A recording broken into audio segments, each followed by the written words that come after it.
Bienvenidos, llegamos a la sesión final de nuestro curso de inteligencia artificial, auscultando las redes neuronales artificiales, cortesía de la Universidad Nacional de Colombia, cortesía de el Semillero en Computación Cuántica, cortesía del Centro de Excelencia en Computación Cuántica e Inteligencia Artificial y del Centro de Excelencia en Tecnologías Cuánticas y Metrología.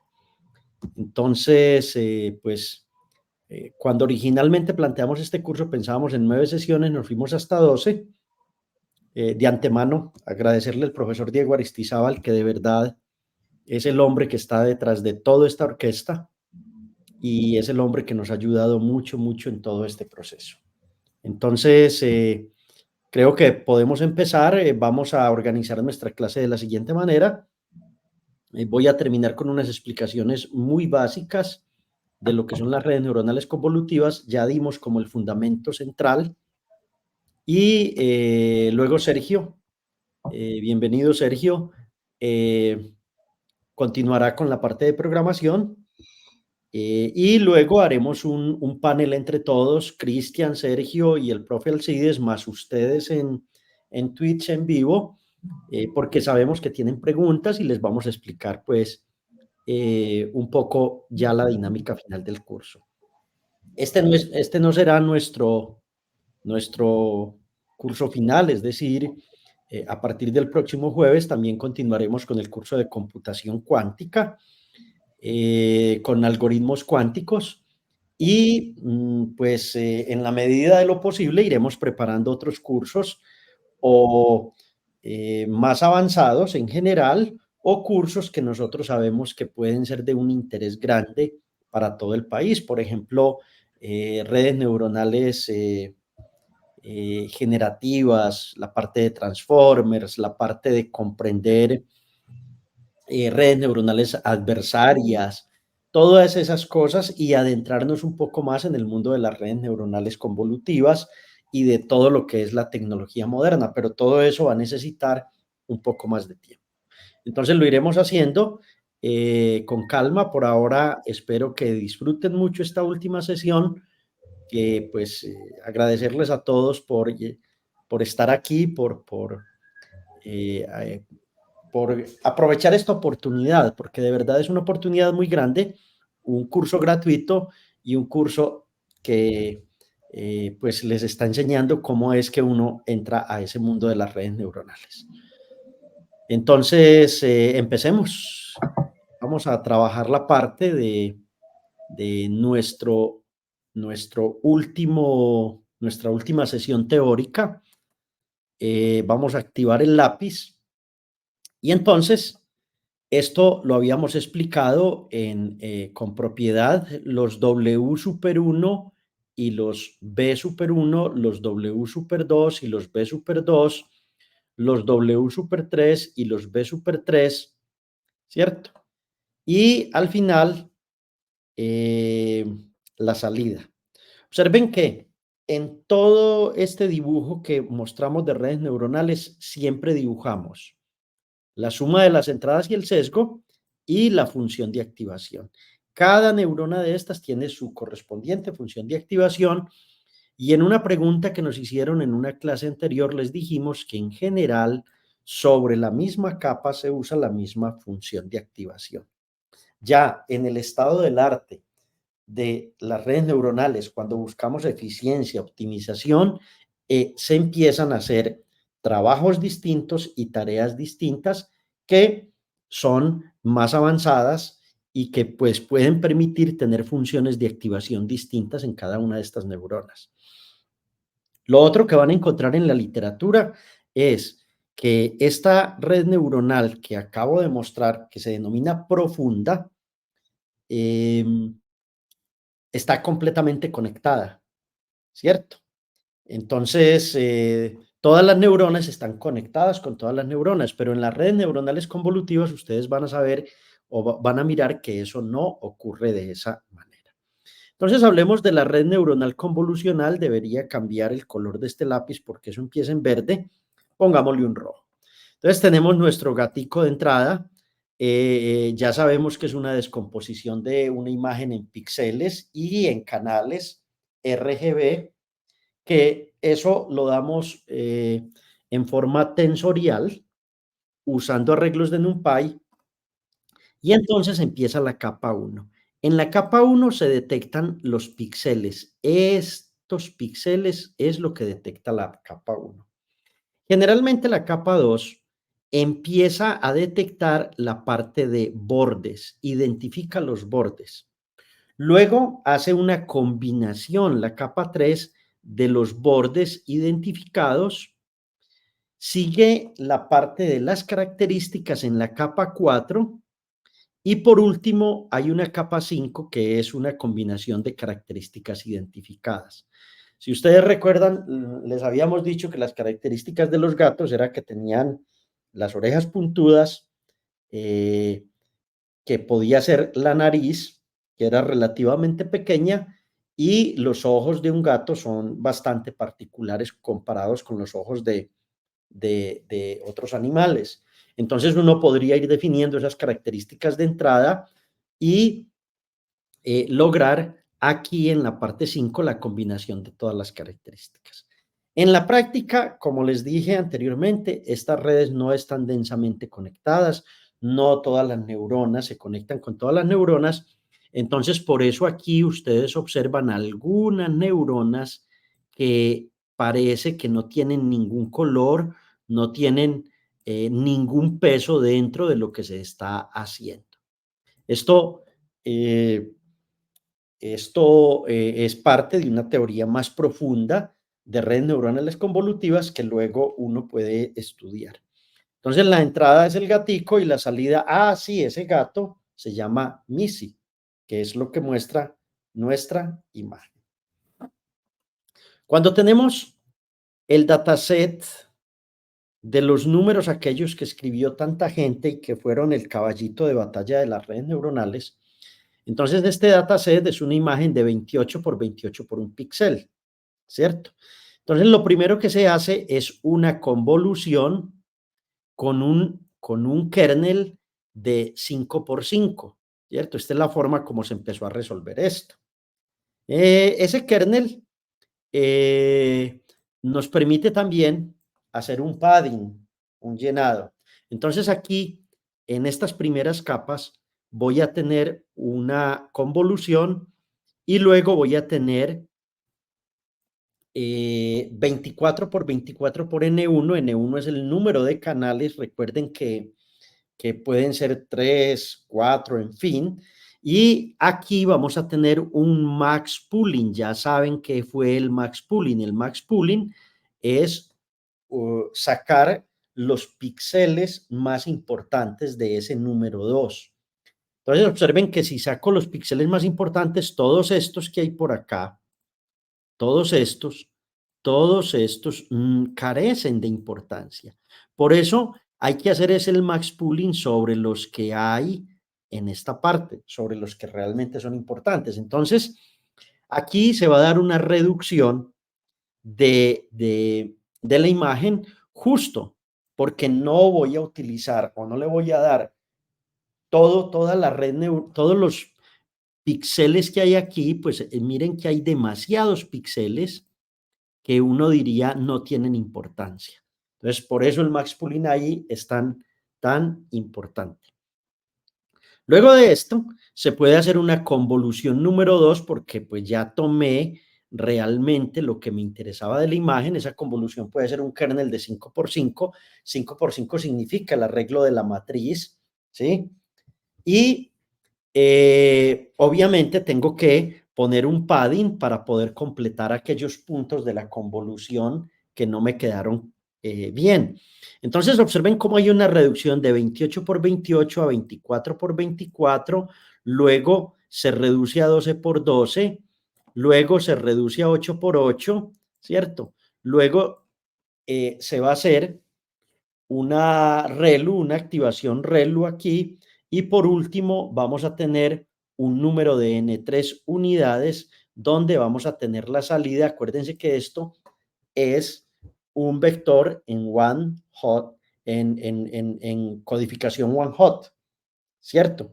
Como los números son del 0 al 9, el one hot pues será un arreglo de vectores donde en el primero tengo un 1 y ese vector columna va a tener 8 ceros y así sucesivamente. Ese será el one hot encoding que voy a tener a este lado.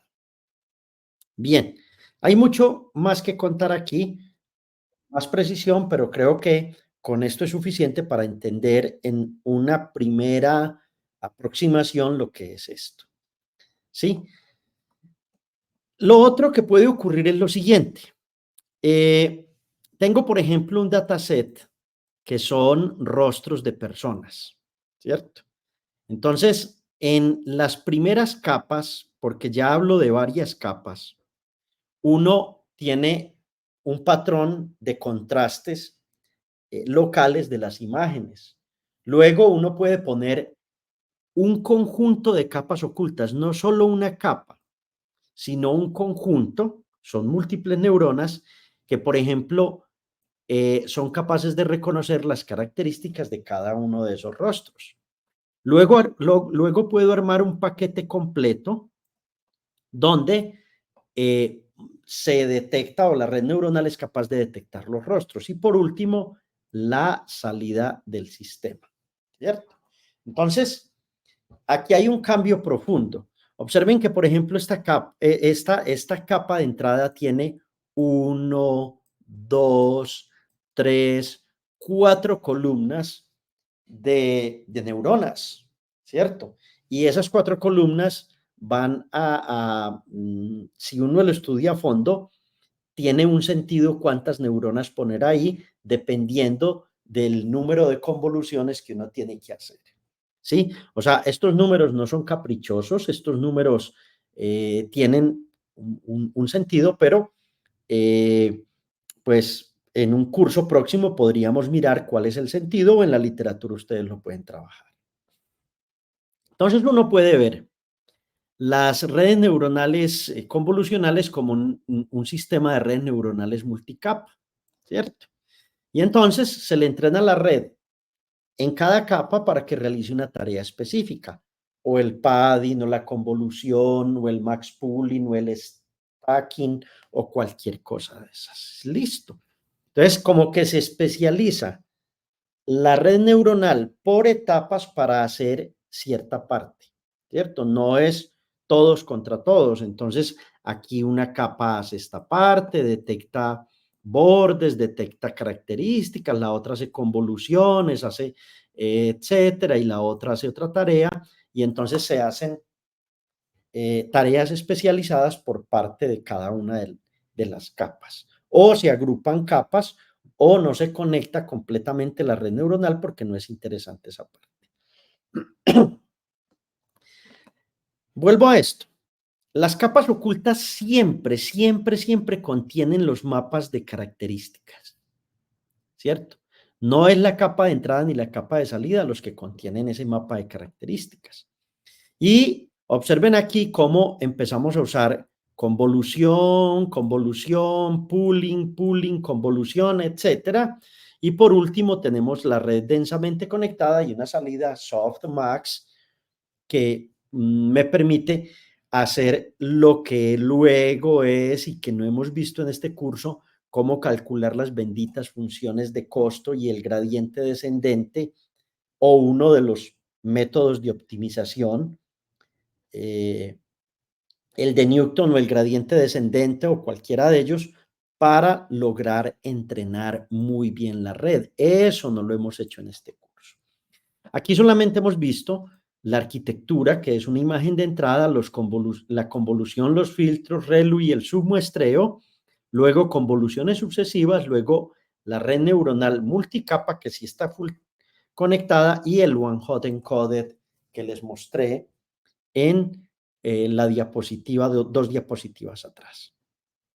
Ok.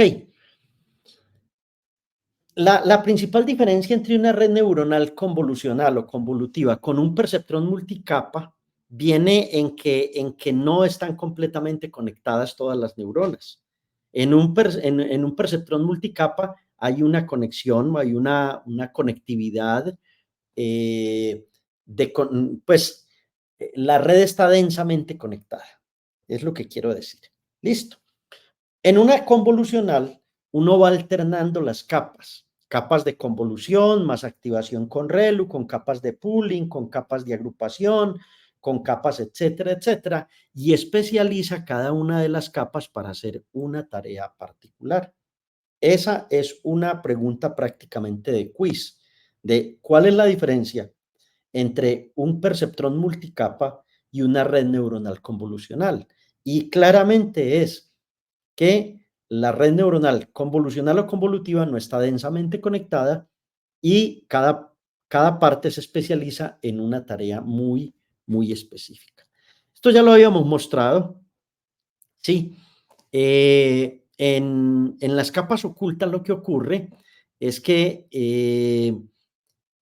cada neurona de la capa oculta se conecta a una pequeña región de 3 por 3 neuronas, en el caso de este ejemplo que estoy mostrando. Entonces solo voy a tener 9 neuronas, ¿cierto? Y una de ellas se conecta o a una de ellas o a un conjunto que es el que va a hacer la tarea especializada que uno necesita. En las notas pueden mirar esto y van a entenderlo muy bien, y con esta explicación es más que suficiente.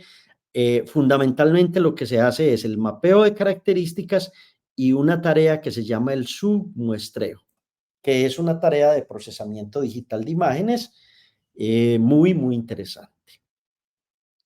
Esto ya lo explicamos, ¿cierto?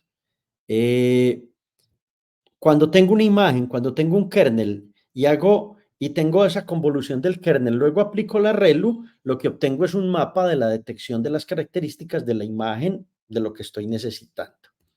¿Sí? Importante eso. El max pooling lo expliqué, y el max pooling puede verse como lo que acabo de mostrar ahora, que es la tarea del submuestreo. Ok. En una red neuronal convolutiva, profe, ¿qué cambia con un perceptrón multicapa o con lo que vimos de regresión y de clasificación respecto a cómo se implementa? Entonces, lo primero es un buen modelo. Lo segundo es una ingeniería de preprocesado de datos muy buena. Lo tercero es un entrenamiento, una evaluación y despliegue de esa red neuronal. En ese sentido, no hay muchas diferencias entre una red neuronal convolutiva, los pasos que hay que hacer con ella, con los pasos que hay que hacer en las redes de clasificación o las redes para regresión. La primera red convolutiva que en general pues se mostró en el mundo en el 2012, ya les había dicho esto, era utilizando MNIST, y ese MNIST es como el hola mundo, pero en el deep learning. El hola mundo es lo primero que uno escribe en un programita cuando uno va a aprender a programar en C o en Python o en cualquier lenguaje. Uno escribe el hola mundo y a partir de ahí va haciendo esto. Ese hola mundo, ese hello world, era la forma como Dennis Ritchie y W. Kernighan enseñaban lenguaje C, ¿cierto? Y como ellos son los padres del lenguaje C, fueron los padres del lenguaje C en el 70, pues se quedó ya como un estándar de que, debe haber un hola mundo, es decir, el primer programa que uno aprende a hacer para poder hacer algo. Y en las redes neuronales convolutivas es la base de datos MNIST, que la vimos desde la segunda clase. Listo. ¿Qué vamos a usar? Vamos a usar Google Colab, Keras o TensorFlow, cualquiera de ellos. Tenemos que importar las imágenes, tenemos que indagar las imágenes, como lo hizo Sergio la clase pasada.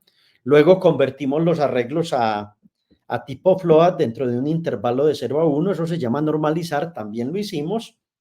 Y luego hicimos una codificación one hot como tal. Entonces, eh, en esencia, las redes neuronales convolutivas utilizan las mismas teorías matemáticas que vimos anteriormente, sobre todo en la parte de optimización y de aprendizaje, ¿sí? Pero pues tienen unas características que ya les expliqué en la clase pasada. Yo creo que ahí puedo dejar, con esto termina el curso, eh, ya empieza la parte práctica y creo que es más que suficiente, son las 7:22, es un buen momento para que terminemos con las redes neuronales convolucionales y entonces pues todo nos salga muy, muy bien. Sergio, adelante con la parte práctica. Creo que le dimos una buena introducción a este y una buena finalización a esta parte. Todos, Listo, profe, muchas gracias. Entonces, vamos a seguir con la parte práctica. Ya el profesor les mostró muchas de las cosas que se usan en la red convolucional. Entonces, en este ejemplo, simplemente vamos a usar muchos de los conceptos que ya vimos. Entonces, este ejemplo se encuentra en el notebook de la semana 4, que está ya en el GitHub actualizado. Entonces vamos con los módulos 15 y 16 de las notas del profesor Diego. ¿Listo? Entonces vamos a hacer un ejemplo de una red neuronal convolucional. Esta es la arquitectura que va a tener la red neuronal. ¿Listo? Entonces va a ser para el dataset del que les estaba hablando el profe, que es el dataset MNIST, el de los dígitos. Entonces, si recuerdan alguna de las clases anteriores, sabrán que las imágenes tienen un tamaño de 28 por 28. ¿Listo? Entonces, lo que vamos a hacer va a ser dos convoluciones, también con el pooling intermedio entre cada una. Y después vamos a añadir estas características que se encuentran al hacer estas convoluciones a una red neuronal densamente conectada. Esta primera parte de la convolucional no está densamente conectada, y eso es lo que les estaba diciendo el profe. Y luego de mandar estas características a la red neuronal que sí está densamente conectada, que es como una parte siguiente o la segunda mitad de la red neuronal, entonces se va a pasar los resultados por una función softmax que, si recuerdan, es una función que lo que hace es que uno le pone un vector de entradas y convierte estos valores a unas probabilidades. ¿Listo? Entonces, al final de toda la red, lo que vamos a tener es un vector de probabilidades en 10 neuronas que nos va a decir la probabilidad de que la imagen inicial sea 0, 1, 2 o cualquier dígito. ¿Listo? Entonces, vamos a mirar cómo se programa este modelo en Keras y cómo es el desempeño del modelo. ¿Listo? Entonces, algo importante es que vamos a usar una convolución de 5 por 5. Esto quiere decir que el kernel que vamos a usar para sacar todas las características de la imagen va a ser de 5 por 5. ¿Listo? Y vamos a hacer un pooling de 2 por 2. Entonces, empecemos. Acá está como una descripción para cuando lean el notebook sepan qué es lo que se está haciendo en cada paso, pero les voy a ir diciendo esto desde el código. ¿Listo? Entonces, primero vamos a usar un modelo secuencial de Keras. Estos modelos secuenciales simplemente son como un esqueleto básico para nosotros poder programar una red neuronal. ¿Listo? Entonces nosotros llamamos al modelo secuencial modelo y luego a ese esqueleto que en ese momento está vacío empezamos a ponerle como las distintas partes que necesitamos. Entonces acá le añadimos al modelo la primera convolución, que va a ser una convolución con estas características. Entonces vamos a mirar qué significa cada una de estas. Lo primero es que este número va a ser el número de filtros que vamos a hacer en esta convolución. Si nosotros hacemos una convolución, podemos usar varios filtros o un solo filtro o los filtros que queramos. ¿Listo? Si usamos varios filtros, estamos teniendo un output de más imágenes. ¿Listo? Entonces tenemos una imagen inicial, usamos un filtro que es de 5 por 5, eso quiere decir esta entrada. Entonces ese filtro lo que hacemos es pasarlo por toda la red, haciendo el stride que les mencionó el profesor, y luego cada vez que el filtro va pasando por una región de la imagen, se va creando una nueva imagen con los valores de estas intensidades de píxeles como ponderados, ¿listo? Ponderados por la matriz que tenga el filtro, por la matriz del kernel, que fue lo que vimos la clase pasada, que cómo eran las matrices de kernel, ¿listo? Luego va a tener una función de activación ReLU, que es la Rectifier Linear Unit, que si recuerdan la clase de funciones de activación, va a ser una función que es constante en cero hasta el origen, y luego ahí empieza a ser una función identidad, ¿listo? Entonces es una función nula hasta que empieza a ser la diagonal, ¿listo?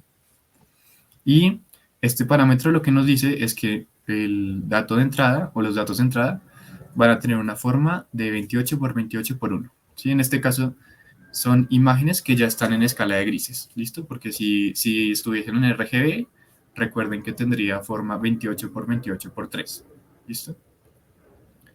Entonces, después de añadir la primera convolución, ¿qué es lo que pasa? Nosotros hicimos la convolución, entonces teníamos una imagen y terminamos con un montón de imágenes que cada una de ellas, digamos que nos dice algo de la imagen inicial, ¿sí? Cuando nosotros mirábamos los filtros, veíamos que hay filtros que nos pueden decir información sobre los bordes de la imagen, o hay filtros que nos pueden decir más información como sobre, por ejemplo, las regiones donde hay mayor intensidad o menor intensidad. Entonces hay distintos filtros que nos dan información extra de una imagen inicial.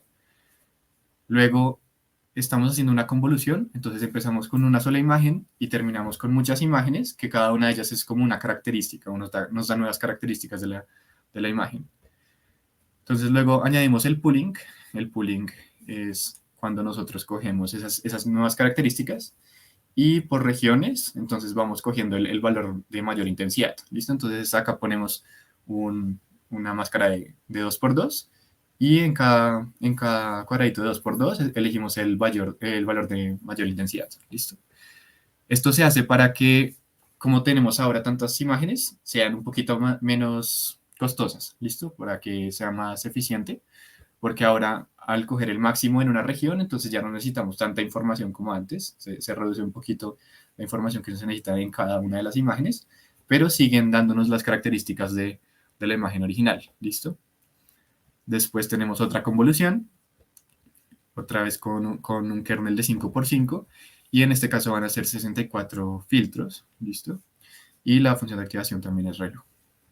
Y pues, después de que hacemos la convolución, otra vez hacemos el pooling, ¿listo? Esto ya es toda la parte convolucional de la red. De acá en adelante se hace esta función, y a partir de esta función ya va a ser una red neuronal de las que conocíamos antes, que son simplemente una red neuronal densamente conectada. Esta función lo que hace es que cuando nosotros terminamos todo el proceso de convolución, tenemos muchas imágenes que cada una es, digamos, que más pequeña que la imagen original, porque no estamos haciendo una cosa que era el padding, ¿sí? Recuerden que el padding era añadir como ceros en los bordes para que nosotros al pasar el filtro no disminuyéramos el tamaño de la imagen inicial, ¿sí? Pero no estamos haciendo padding y aún así se puede entrenar la red y que de buen resultado en este ejemplo, ¿sí? Pero usualmente se usa padding. Lo más usual es usar padding y que no cambie tanto el tamaño de la imagen, ¿listo? Pero en este caso, lo que está pasando es que terminamos con muchas imágenes pequeñas, ¿sí? De una dimensión menor a la imagen inicial, y cada una de estas imágenes va a ser una característica de la imagen inicial. Al hacer varias convoluciones, digamos que tenemos como características más generales, ¿sí? Alguna vez mostramos, en una de las clases el profesor mostró una imagen que era, me parece que la imagen de Elena, ¿sí? Y entonces salía ella y luego después de la primera convolución salían como rayitas en diagonal, digamos, ¿sí? Después de una siguiente convolución salían ya como regiones que tenían como más curvas y así, después de cada convolución, son características más generales. Y recuerdo que después de muchas convoluciones salía ya como un ojo, es decir, que en cierta parte de la red ya detectaba un ojo. Y eso es lo que va haciendo este modelo. Al hacer muchas convoluciones, en este caso solamente son dos, simplemente se está cogiendo características de la imagen y se encuentran características como más grandes. Estamos como dándole la visión a la red. ¿Listo? Entonces acá cogemos todas esas imágenes que nos quedan al final y las aplanamos. ¿Listo? Entonces al final aplanarlas es que ya no vamos a tener matrices, un montón de matrices, sino que cogemos cada una de las matrices y las volvemos un vector y ponemos todos los vectores en fila. ¿Listo? Entonces acá tendremos una sola fila de neuronas. Cada una de las neuronas va a corresponder a cada píxel en cada imagen que nos dio la convolución. ¿Listo? Y después de aplanarla con esas neuronas, ya hacemos esta red, que esta sí es densamente conectada. Y acá tenemos la función softmax al final, que después de de pasar por esa red, entonces nos va a dar las probabilidades de que la imagen sea de algún tipo. ¿Listo? Entonces acá pondremos este model summary, que lo que nos dice es como lo que está pasando en toda la red. Acá lo podemos ver. ¿Listo? Entonces, pues primero tenemos una convolución. Acá tenemos el tamaño de los datos que nos da después de pasarlos por la convolución. ¿Sí? Si se dan cuenta, los iniciales eran de 28 por 28 por 1. ¿Sí? Y luego, es decir, una sola imagen, luego se volvió de 24 por 24 por 32. ¿Eso qué quiere decir? Que se disminuyó el tamaño de la imagen y además se crearon 32 imágenes distintas y cada una de ellas, digamos que nos da una característica de la imagen. ¿Listo? Este es el número de parámetros que hay en esta capa. ¿Sí? Esto quiere decir que estos van a ser los parámetros que se van a entrenar y podemos ver acá que añadiendo convoluciones van incrementando bastante el número de parámetros. Por ejemplo, en esta siguiente convolución ya no son 832, sino 51.264. Estos parámetros son los que el modelo va a entrenar, teniendo todos los datos de nuestro dataset, y los va a ajustar, si ustedes recuerdan, con todo el proceso de entrenamiento que miramos en las clases pasadas del gradient descent y todo esto. Entonces el modelo va a ajustar estos parámetros para que la red aprenda de los datos a predecir dígitos, ¿listo? A predecir dígitos escritos a mano. Entonces acá vemos cómo después de hacer el pooling se disminuye aún más el tamaño porque el pooling entonces coge regiones de 2x2 y las vuelve un único píxel, ¿sí? Coge el máximo de esas regiones de 2x2. Entonces acá tenemos de salida unos datos de 12 por 12 por 32. Entonces seguimos teniendo las mismas 32, pero ahora no son de 24, sino de 12, ¿sí? Porque al ser de 2 por 2 el pooling, entonces simplemente se reduce a la mitad el tamaño de la imagen, bueno, las dimensiones de la imagen, el ancho y el alto. ¿Listo? Ahora en la siguiente convolución también estamos perdiendo bordes, entonces se disminuye otra vez el tamaño y otra vez se hace un pooling acá de 2x2, entonces otra vez a la mitad. Esta convolución ya no es con 32 filtros, sino con 64. ¿Listo? Y bueno, acá podemos ver que después de aplanar la red, estamos cogiendo estos datos de 4x4 por 64. Ahí tenemos todas las imágenes pequeñitas que son características de la imagen inicial. Y las estamos aplanando en un solo vector fila de 1024 entradas. Y esas van a ser nuestras neuronas después de la convolución. ¿Sí? Y acá tenemos entonces la última capa, que es la que está densamente conectada con la anterior, que son 10 neuronas, y estas van a ser las que nos dan la salida. Ahí aplicamos el softmax al final y nos da las probabilidades de cada dígito. ¿Listo? Entonces así se vería el modelo. Acá está la imagen, aplicamos los kernels de 5x5 y tenemos muchas imágenes ahora, un poco más pequeñas, con características de la imagen inicial. Luego, entonces tenemos el pooling por esta parte. Ese pooling lo que hace pues, es disminuir el tamaño a través de la imagen, entonces acá podemos ver que tenemos imágenes, bueno, no se puede ver en este caso, pero tendremos imágenes con un tamaño menor porque no estamos usando padding. Simplemente esto es porque no estamos usando padding. Entonces acá luego aplicamos otra vez kernels de 5x5 y se aplican a estas imágenes que tenemos. Luego se hace la convolución, el pooling y obtenemos estas de 4x4. ¿Listo? Y al final tenemos este vector aplanado con todos los valores de cada una de las imágenes y la capa de salida, que se van a hacer 10 neuronas.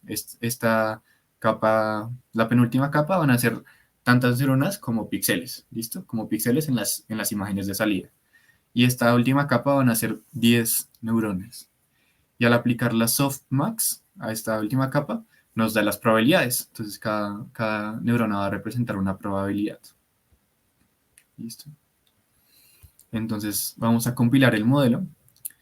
Acá lo que estamos haciendo es definir una función de optimización que trae por defecto ya la librería. Definir la función de pérdida como la categorical cross entropy. Recuerden que esta se usa cuando tenemos clasificación. Y bueno, y las métricas, el accuracy.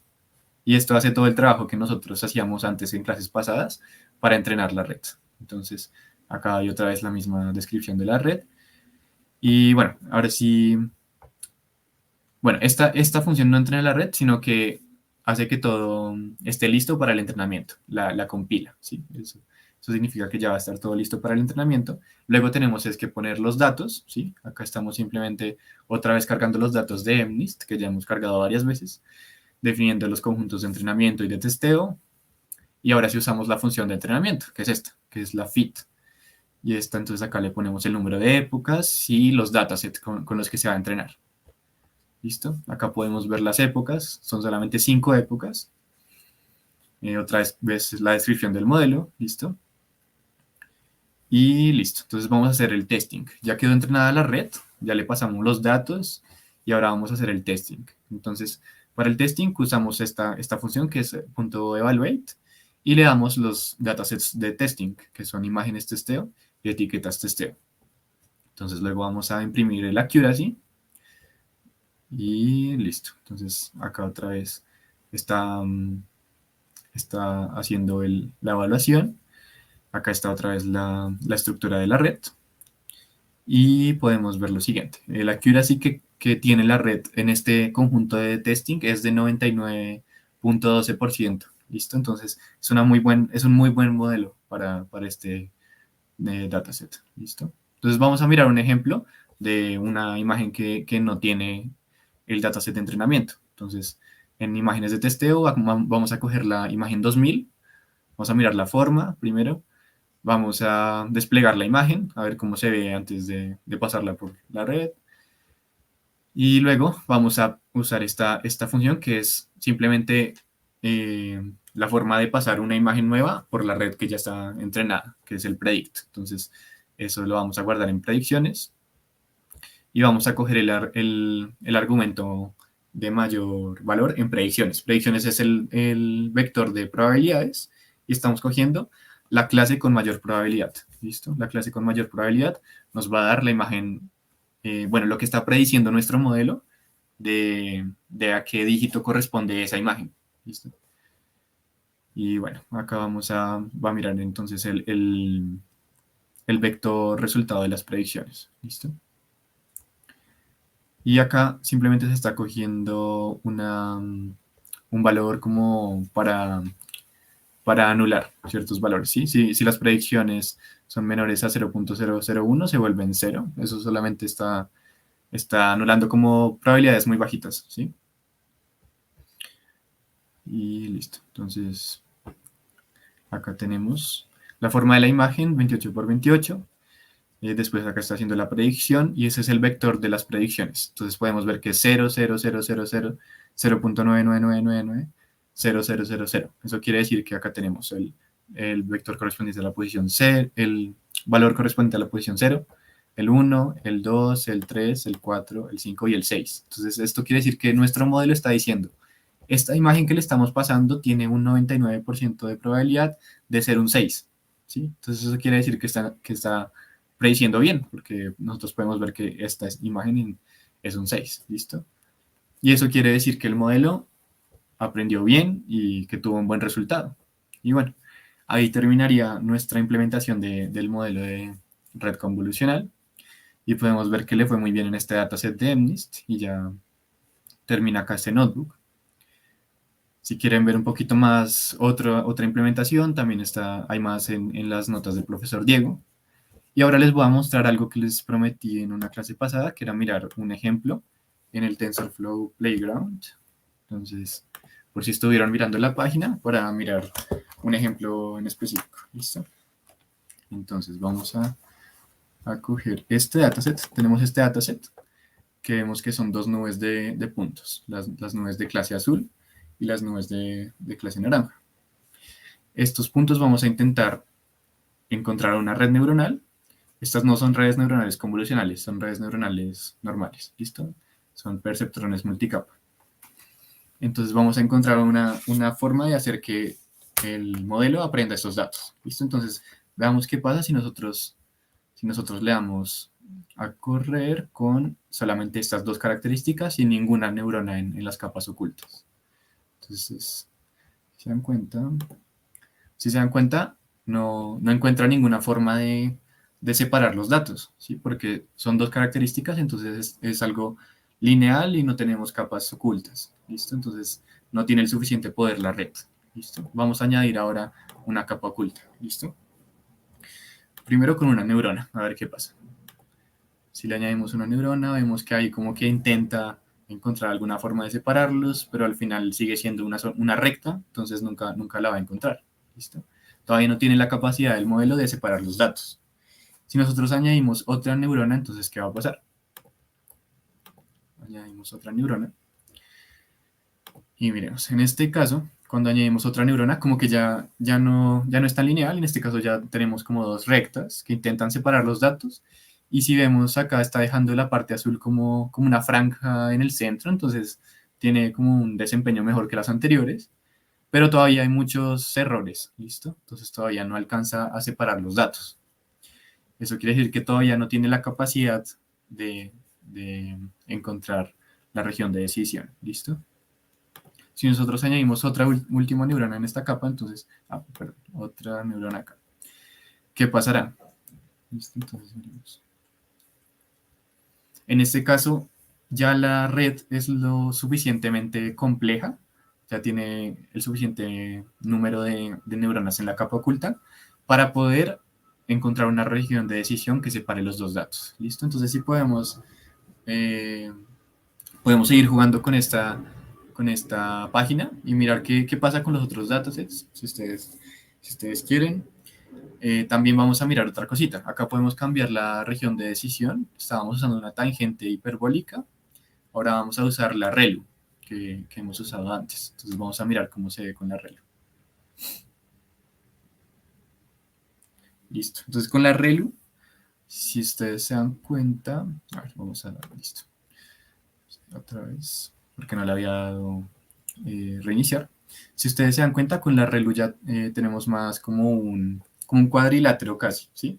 Esto es porque la función ReLU es una función que no es curva, ¿sí? No tiene curvatura, no es una función suave. Entonces, los resultados de la red no van a ser tan complejos, ¿sí? Acá sigue siendo un modelo un poco lineal, ¿sí? Y por eso se ve de esta forma. Miremos qué pasaba con esta función cuando teníamos dos neuronas. ¿Listo? Ahora, hay que darle reset. Y listo. Cuando teníamos dos neuronas también se comportaba como una sola capa, como una sola franja. Y listo, eso con la ReLU. Y ahora vamos a mirar con la sigmoide, que si es como la tangente hiperbólica, también tiene curvatura. Listo. Entonces con la sigmoide vemos que el modelo como que tiene más capacidad de moldearse, ¿sí? De moldearse los datos. Y así se ve con la ReLU. Y así ustedes pueden ir jugando con cada uno de los parámetros para mirar cómo se ve la red. Listo. Y ya como último comentario, dado que nuestro semillero es de computación cuántica, quería mostrarles que se pueden hacer cositas en Machine Learning con computación cuántica. ¿Listo? Entonces les voy a mostrar un notebook. Este notebook no está en el GitHub del curso, es una implementación que yo tenía desde antes, que es una red neuronal convolucional cuántica. Listo, no la voy a explicar, solo les voy a mostrar algunas cositas para que sepan que se puede trabajar con computación cuántica y se animen por si hacemos un siguiente curso a este o para que miren también las clases del curso de computación cuántica. ¿Listo? Entonces, hay una librería de Python que se llama PennyLane que sirve para Machine Learning cuántico. Entonces, esa se usa en este modelo. Por acá puse algunas imágenes de un paper, que es el paper que introduce este modelo, ¿sí? Usualmente muchas cosas en computación cuántica siguen estando en papers, por lo que es un área pues bastante moderna, ¿sí? Entonces uno puede encontrar muchas cosas en papers. Y ese es un paper importante, se llama Convolutional Neural Networks, que es como hay un jueguito de palabras con convolución y cuánto, ¿listo? Y quería mostrarles cómo es la estructura. Creo que acá estaba la imagen, sí. La estructura es igual a una convolucional normal, solamente que acá hay una capa diferente que se llama coinvolución, ¿sí? Hay una convolución, un pooling, convolución, pooling, y acá la red que les mostré ahorita y el output, ¿sí? Es lo mismo, solamente que acá estamos usando un computador cuántico para hacer los filtros, ¿listo? Para hacer los filtros que nos dan las características de la imagen. Y bueno, acá pueden ver el código por si les interesa. Quería mostrarles que se pueden hacer este tipo de cositas y que se está investigando mucho en computación cuántica, en Machine Learning, de hecho. Acá están las imágenes de inputs y las características después de pasarles filtros cuánticos, ¿listo? Filtros generados con un computador cuántico. Entonces, estas son las características. Y esto es un modelo que es híbrido entre cuántico y clásico, porque tiene una parte clásica y una parte cuántica. ¿Listo? Por si les interesa ahí para los próximos cursos. Entonces, creo que ya con esto terminaríamos el curso, bueno, la parte de programación del curso, y ya creo que seguiríamos. Vamos a decirles cómo hacer la evaluación, que va a estar disponible la próxima semana. Y creo que dejaríamos por acá. ¿Listo? Les quedan los notebooks en el GitHub. Y bueno, ahí enviamos el link por si quieren mirar esta implementación de la red neuronal convolucional cuántica, ¿sí? por si les interesa, porque ese no está en el GitHub del curso. ¿Listo? Entonces los dejo ahí como con la inquietud de cómo es ese filtro cuántico. ¿Listo? Creo que por acá ya terminamos.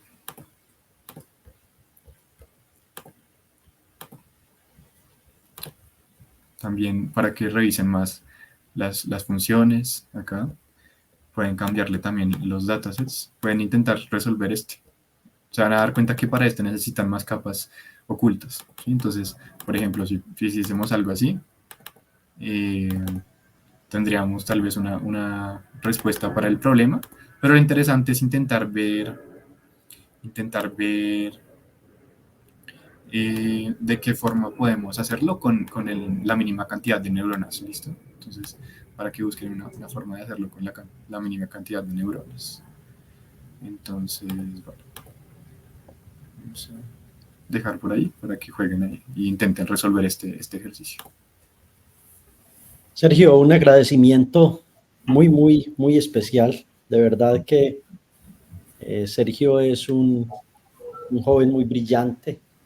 Gracias por hacernos los notebooks, por ayudarnos a montarlos en GitHub, por explicarlos también. Yo sé que el profesor Diego está feliz con esas explicaciones que has dado y muchas gracias por mostrarnos cómo puede uno hacer también Quantum Machine Learning, que es uno de los objetivos que tenemos en nuestro grupo de investigación. Y cómo, pues, lo que ya entendimos de redes neuronales convolutivas, uno lo puede extender a unos dominios que son mucho, mucho más actuales, donde el estado del arte está en esa parte y donde el futuro, a mi modo de ver, va a ser tan fantástico que ni siquiera lo alcanzamos a imaginar. Cristian, también agradecer, de verdad, muy, muy genial. Y hicimos un gran equipo. Ahora no sé si tienen preguntas, no sé si las personas desean preguntarnos, si tienen dudas respecto a esta parte que dictamos hoy y pues si tienen dudas respecto a la logística final, que es el certificado que les vamos a entregar. Entonces, no sé, Cristian, adelante. Sí, justamente no tenemos muchas preguntas hoy, no sé si es porque no es nuestra última clase, pero mientras se van animando a dejar esas preguntas, y me gustaría mostrarles como ya la dinámica final, en qué quedamos y qué es lo que hace falta para que ustedes logren conseguir ese certificado. Acá en pantalla tenemos entonces la página final del curso. Pues es una página que ha sufrido muchos cambios desde la primera semana. Inicialmente planeamos cubrir 19 módulos, pero se fue adaptando con el tiempo. Encuentran el contenido detallado semana a semana. Quiero entrar a una semana para mostrarles todo el material que encuentran.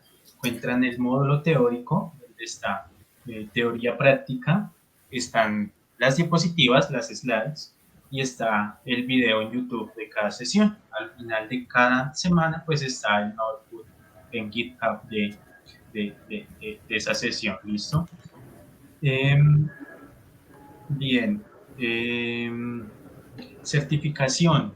Entonces, nuestro certificado, bueno, va a ser una insignia digital como esta, sí. No solo va a ser esa insignia, sino que va a traer su nombre y la fecha de presentación del examen, pero va a ser como esta.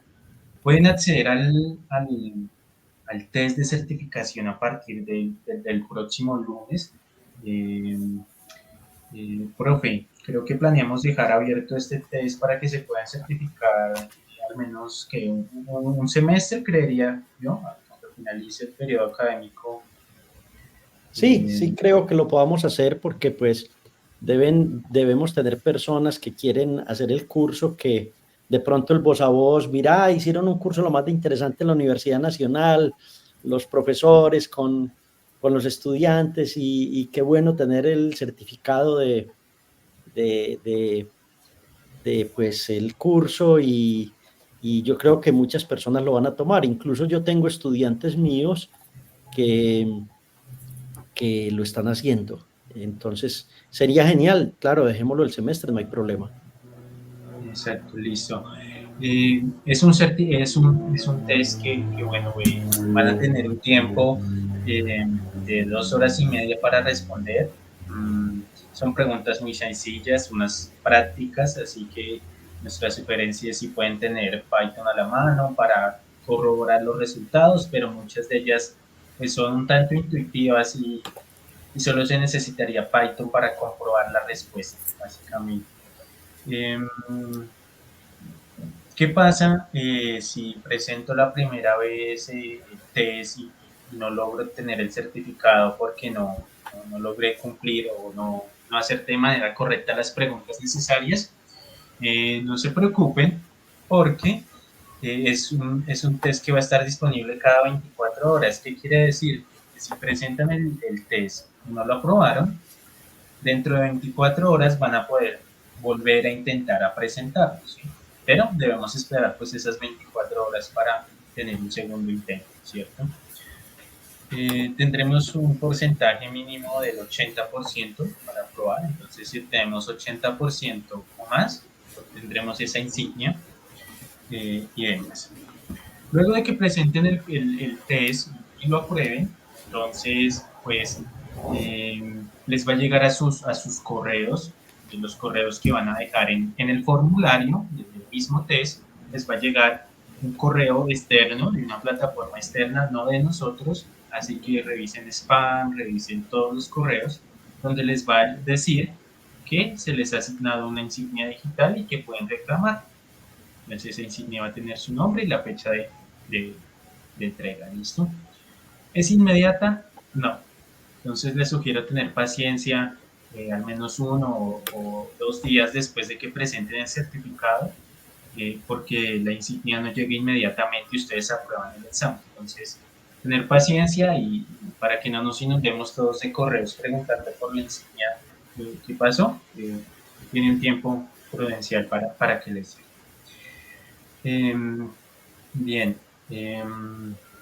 ¿Qué otra cosa tenemos en la página? Finalmente, bueno, como el profe lo ha mencionado, este es un curso que fue posible gracias a estos 4 entes, organizado por el Semillero de Computación Cuántica y los Centros de Excelencia en Inteligencia Artificial, Computación Cuántica y Tecnologías Cuánticas y Aplicaciones a Metrología, y claro, con el apoyo de la Universidad Nacional. En la parte final de la página, así como en la de todos los módulos, van a encontrar esta pestañita, ¿sí? Esta pestañita es muy, pero muy importante porque encuentran las formas de contactarnos. Está el correo del semillero y está la página web, el Instagram, LinkedIn, YouTube, Twitch, y GitHub del semillero, donde hay muchísimas cosas que pueden curiosear.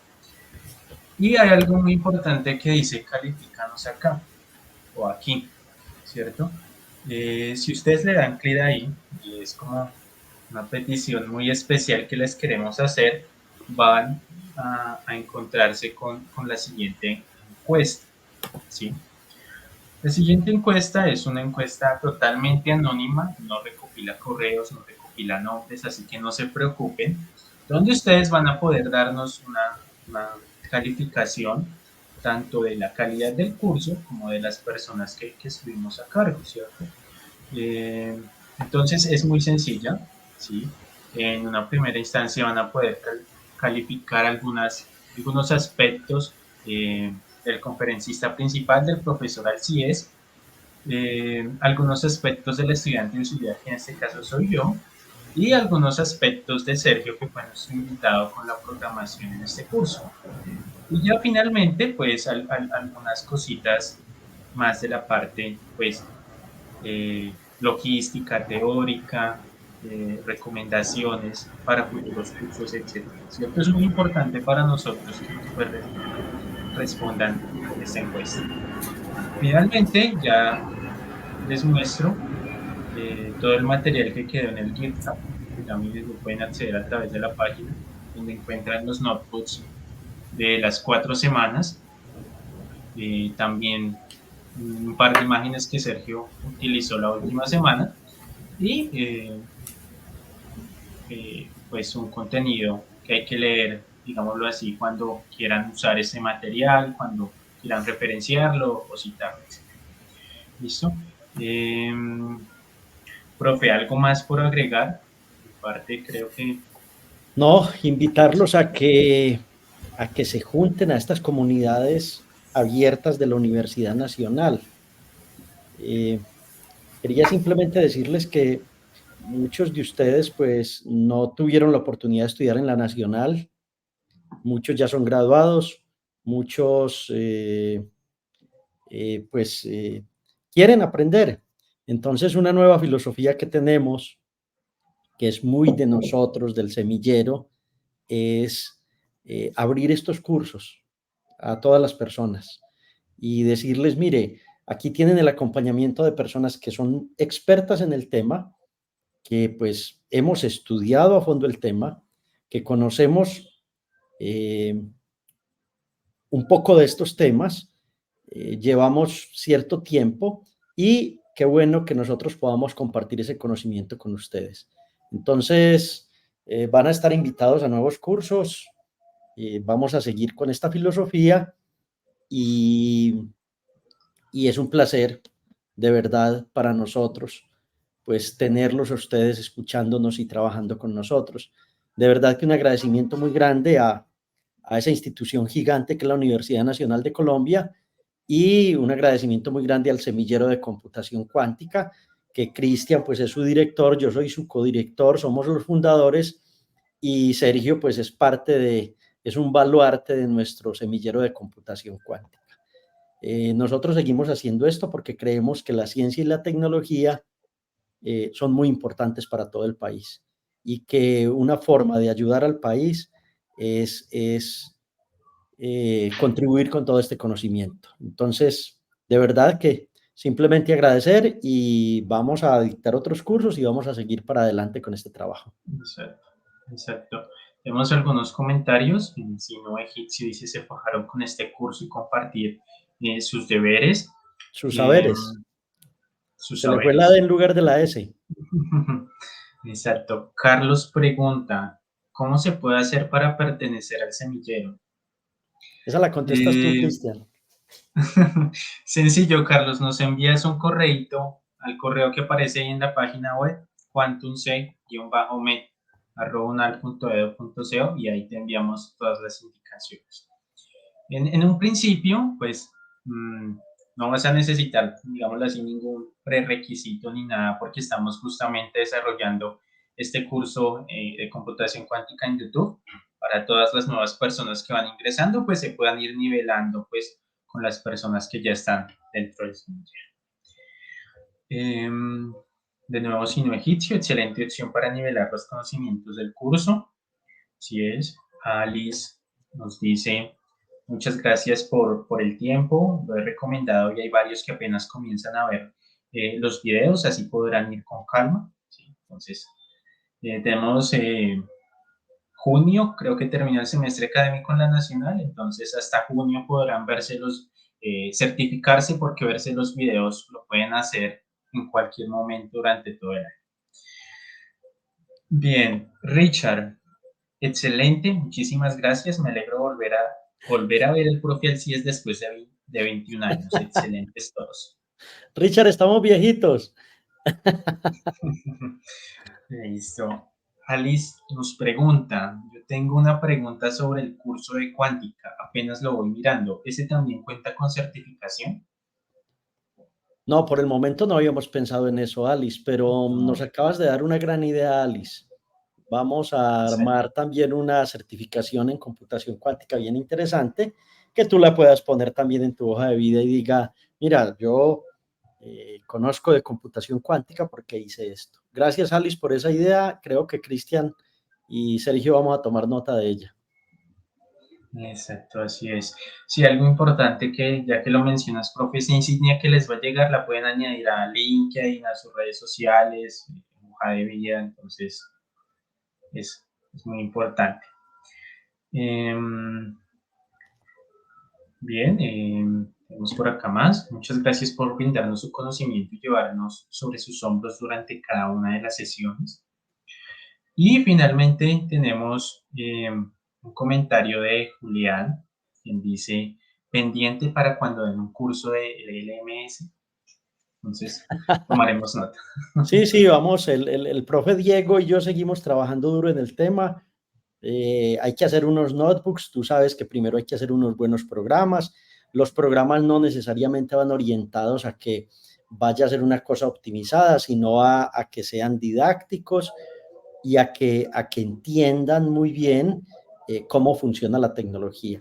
A partir de que uno entiende cómo funciona, o sea, que uno aprende a gatear, pues ya va caminando y luego va corriendo. Entonces, sí, estamos trabajando en eso con el profesor Aristizábal, él es un hombre muy juicioso y, y claro, lo vamos a hacer y vamos a dictar un nuevo curso hasta que lleguemos a esa parte.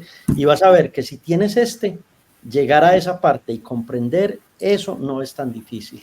Eso que todo el mundo habla como, wow, mágico, misterioso, qué locura, el mundo se va a acabar porque la inteligencia artificial, vas a ver que es muy bello y es muy bien fundamentado, es un logro gigante de la humanidad y matemáticamente y físicamente no es algo que uno diga no soy capaz de entender. ¿Sí? Yo creo que es ahí. Exacto. Bueno, no tenemos más comentarios. No sé si Sergio quiere agregar algo para ir cerrando. No, pues que ahí ¿No? les dejo la inquietud con la página y para que sigan revisando cositas mientras hacemos más cursos. Exacto, así es. Bueno, muchísimas gracias a todos. Nos veremos en más cursos. Seguiremos invitando a Sergio para la parte práctica. Y yo tal vez los acompañe en los ejercicios matemáticos y con la compañía del profe Alcides, y nos vemos en otras oportunidades. Gracias a todos. Chao, Chao, chao. chao.